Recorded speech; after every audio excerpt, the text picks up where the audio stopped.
So I love natural history museums. The two exhibits I'm really excited for are the fossils, of course they are, and the mammals. So I'm going to take you along with me. We're walking to the train station right now. All right, we're headed down to Shaw Howard. That is the train station closest to us. It's about a 20-minute walk today. A little breezy, but very sunny.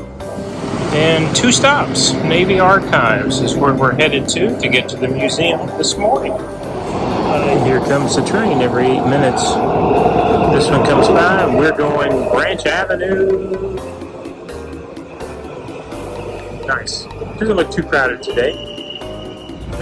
Also listening to a bunch of Oasis on the way here. I don't know if you know or not, or if you're a fan of Oasis or not, but definitely maybe celebrating their 30th anniversary of that album. I think it was a couple of weeks ago, or the last couple of days, as far as the UK release versus the US release, 1994, if you can believe that, when they recorded that studio album. They're back on tour. I love Oasis. Yeah, they're back on tour. They're going to do Cage the Elephant in the US whenever they go out. Headline with Cage the Elephant. There's only a few spots though, as far as cities and locations that they're going to tour in the US. We've got a lot in Great Britain. I think only 4 dates when they come to the US in a couple of weeks. So bummer about that. I don't think there's anywhere near where we are going to be. But yeah, anyway, I usually listen to music or audiobook when I'm coming by myself. And so that's what I chose to listen to today.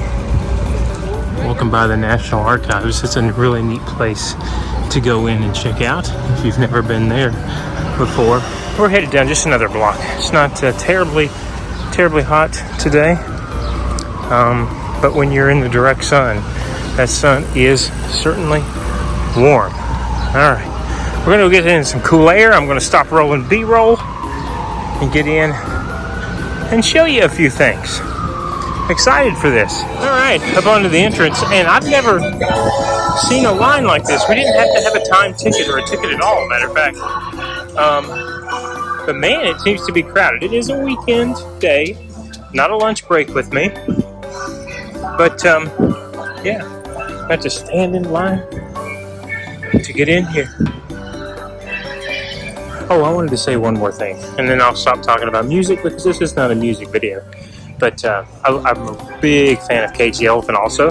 It's a Kentucky band. They were formed when I was in college, about 70 miles from where I was going to school.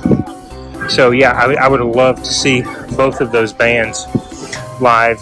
But again, I think the closest that they're even going to be to us is Chicago, and that's not close at all. It's just on the, well, I guess about halfway from where we will probably be in September in the U.S., halfway across the country. So far, but I guess not terribly far, considering how large the country is.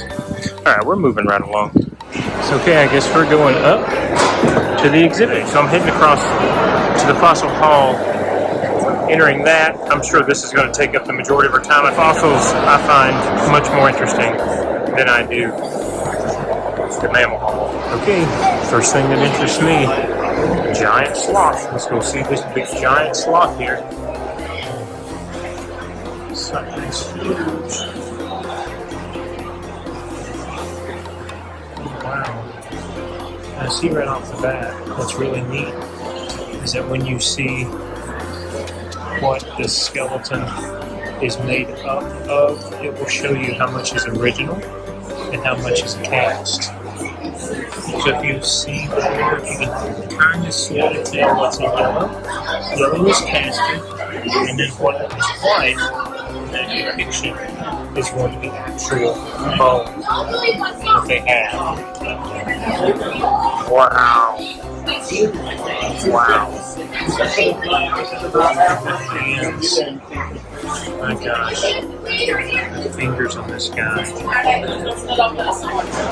Archaeologists claim that the sloth could potentially be compared to the elephant, meaning that they might have shaped our ecosystem because of how large they were, because of what they ate, and how they moved. Heck of a specimen to start this exhibit with, for sure. We passed the sloth to right into a large mastodon. And again, I'll show you a little clearer sign here for the mastodon. American mastodon. And again, down there you see what's cast and what is real. And it says they are linked very heavily to today's elephants. Their genome has been lost forever, however, when these guys went extinct. Wow. Look at that skull, man. Those teeth. So impressive. Let me show you the feet. The feet are huge. Gosh. Such a big animal. Such a big animal. Ooh. Here's a big woolly mammoth. And look at how the tusks are different in this guy. Look at the skull, how more rounded that the skull is. Wow, man. Huge. I'll show you. A lot of him is real. See that here? Found in Alaska. But again, how large his shoulders and his feet are. Man, look at the teeth. The jaw is so much different. The teeth are so much different in that. So this is pretty neat. Throughout this exhibit, they're showcasing Big Bone Lake, Kentucky, in an ice age and in a time of warmth. The reason they're showing Big Bone Lake, Kentucky, where the ice sheets were and when they subsequently melted, was because of that warm, cool, and the water and runoff created from the ice sheets melting is how we got that mammoth cave system, which is the largest cave system in the world.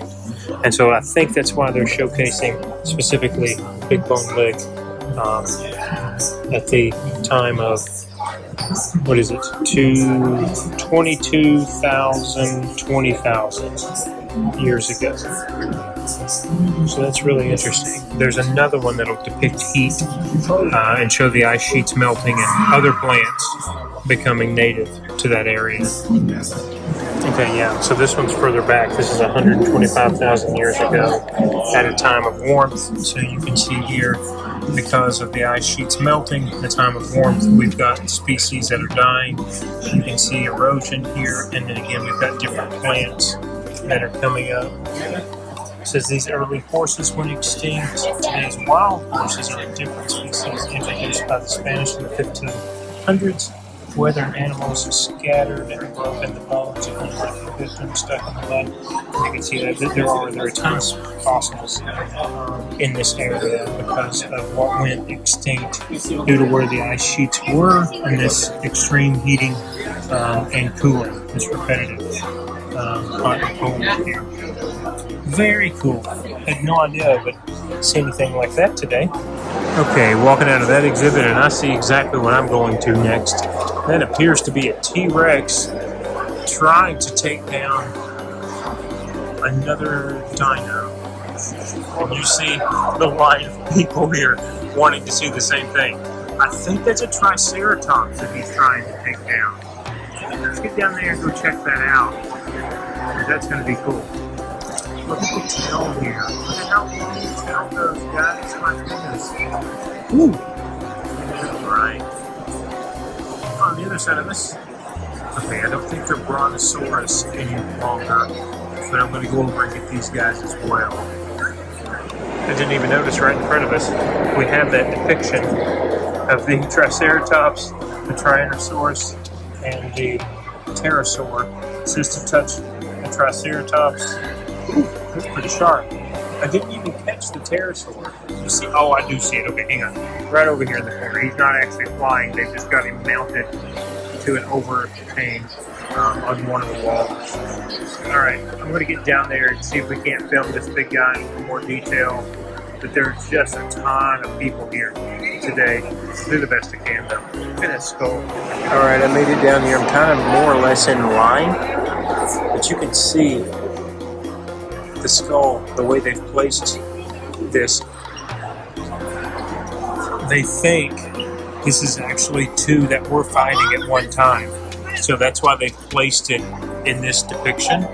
What happened to the lost fascination of dinosaurs? Why have the younger generations kind of dropped it? The individuals that seem to be kind of standing in line, if you will, to film this are of my age or a little bit older. I don't know what happened. We loved dinosaurs. Okay, I'm going to move around when I can to see the rest of this. We just have to take our time here. Unfortunately, it's just a lot of folks, and I know I keep saying that, I keep apologizing, but it's so crowded here today.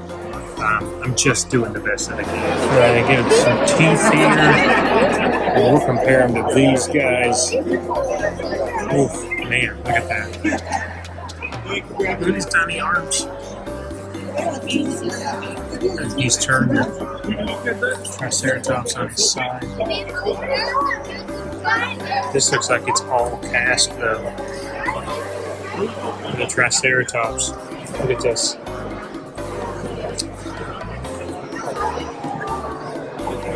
The Tyrannosaurus though. Most of his skull, looks like almost all of his skull is, but the rest of him is in composite. Montana. I'll just show you all of this guy.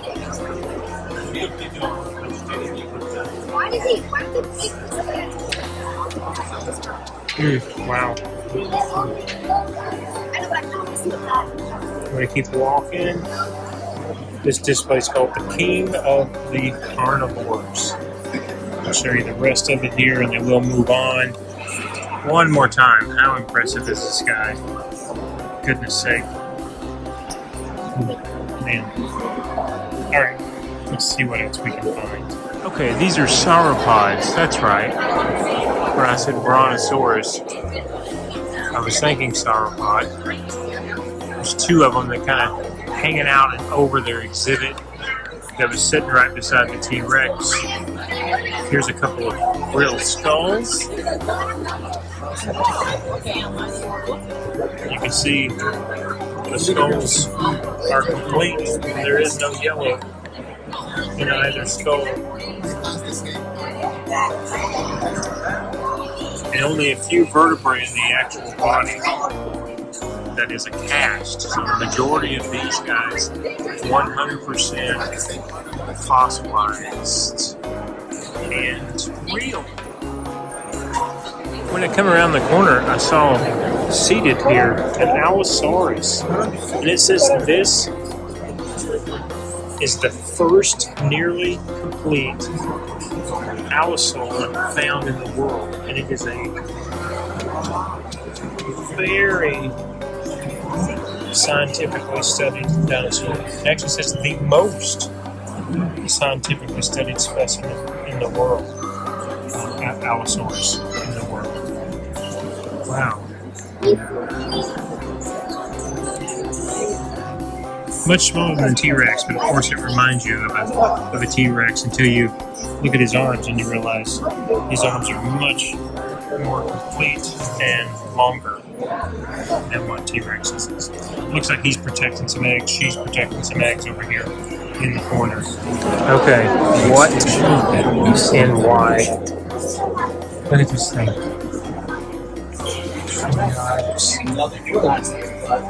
A phytosaur. A phytosaur. Never heard that. Crocodile-like reptile. Found in Arizona. They're not closely related. It's a case of convergent evolution.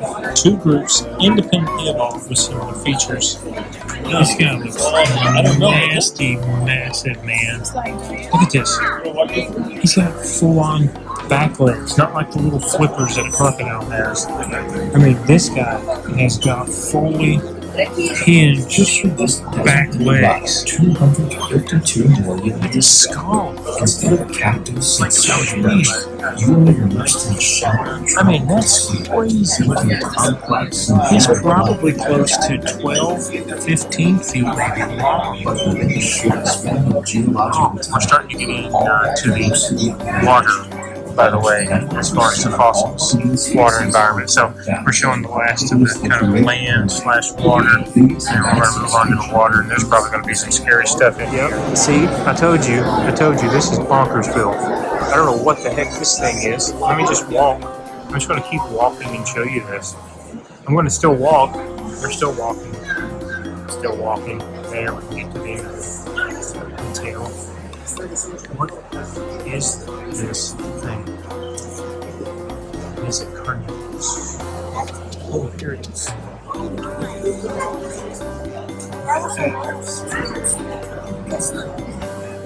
Plesiosaur found in the United Kingdom. It's a water cast. I'm not sure what's actually real here. But let me show you. Can you imagine that in the water? Wow! And there's a larger depiction. The skull. My goodness. Reptiles move back into the ocean, it says. Let me show you this flipper, I guess?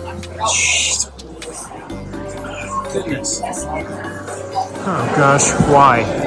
Coming up on another huge something another. Oh, it's like you can see the eyes, where the eyes were in this thing. I'm going to keep walking again. He's a little smaller this time. What is this thing? Ellisots related bone-tongued fish. Yeah, no, I'm going to pass on that. From Texas. Whole skeleton preserved inside the ribs. Oh, wait, where? In here. Oh, I see. You see that? Right there, right in the center of the screen. Preserved inside this guy. I wonder how he died. Bony tongued fish. Yeah, I'll pass again. The ocean was bonkers. Shoot. Beside it, there's something else that's completely nuts. Check these out. This one's one more level. Right there, going so far up. This one is this one, right?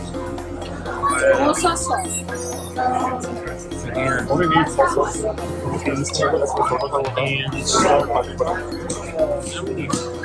phalanges he has? With a plesiosaur in the stomach. Wow. And what did this guy eat? Lived 81 million years ago. In Kansas. Maybe this is a picture that's depicting him. Something like that. Giant sea predator, you like it. Look at the vertebrae, the number of vertebrae in this thing. And then I'm going to end this marine fossil section with showing you this big sea turtle. Zoom out. Wow. I don't know how to tell you. He's probably 6 feet around, something like that. This one was also found in Kansas. This one lived 81 to 83 million years ago. I thought we were done, but we have 2 more. I'm going to film this one because this is a swimming sea cow, not a manatee, a swimming sea cow. But it was found in Florida, Polk County, Florida, as a matter of fact. And you see his arms are a little different. The skull was a little different. It says lived 14 to 10 million years ago. It says they are related to elephants, but their land ancestors were more territorial, and of course they stayed in the water. This is what they're showing us that they may be like. There's land, and of course this is what we're seeing. So they do look different than a manatee. Alright, one more over here in the corner. We're going to see what this fella is. Okay, this is just an early seal. This is the most basic thing I've seen here yet. But this is the skeleton of a seal. Looks like almost all the ribs are cast, but the rest of it was 5 million years ago, found in Peru. The rest of it is real.